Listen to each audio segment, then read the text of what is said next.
Beginning of October 2020, I started to get what I thought was actually flu-like symptoms. But after the 10 days, I then felt worse. I literally couldn't walk from the bedroom to the bathroom without getting out of breath. I was then admitted into Torbay Hospital, into emergency, and then on to the COVID ward.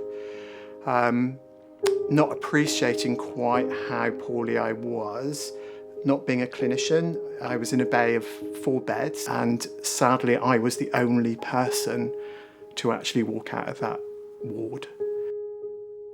In my first 24 hours, I think, of being in hospital, somebody from research came and approached me and asked me whether I would like to join the recovery trial. They administered some steroids which they'd found, I think they were used for arthritis, and they were very cheap but very effective at keeping people from having to use a ventilator. That study also was for the infusion of plasma from people that had been poorly with COVID earlier in the year, to see whether that made a difference, injecting their plasma into mine, because they would hopefully have the antibodies and that would give me the antibodies. I've never been part of research before. I don't think I'd ever thought of research, this whole big thing that has to go on in the background. You know, if it didn't go on, we'd probably still be treating somebody if we were in the 1800s, you know.